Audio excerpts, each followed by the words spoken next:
Всем привет! Меня вот второй день волнует такая тема. Не знаю, волнует, не знаю.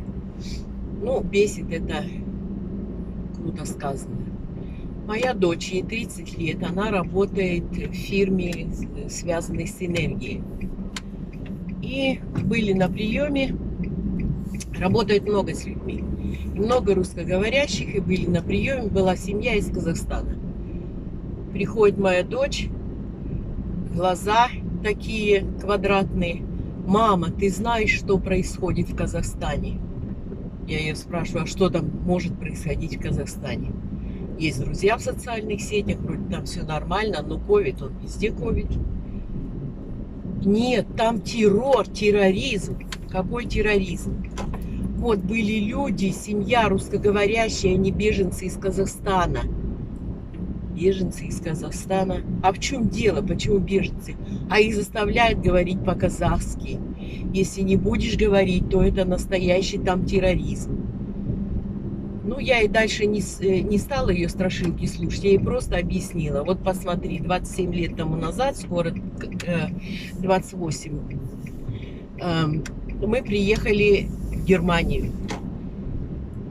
И приехали мы практически без языка. И первым делом, что мы здесь начали делать, мы начали учить язык.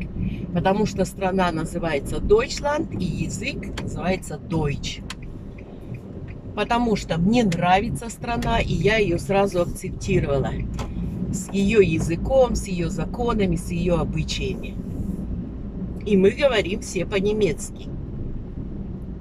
Так почему люди, которые живут в Казахстане, отказываются учить казахский язык? Почему для них это террор? Страна называется Казахстан. Язык казахский. Живете вы в Казахстане, нет у вас возможности уехать. Будьте добры, учите язык. Ну, потому что страна называется Казахстан. И государственный язык должен быть казахским. Когда мы приехали, все документы по всем амтам, по всем конторам я ходила, везде все по-немецки. Ни одной бумажки мы по-русски не получили. И было ясно, хочешь здесь жить, хочешь хорошо интегрироваться в этой стране, учи язык. Почему этого не делают в Казахстане? Почему это игнорируют?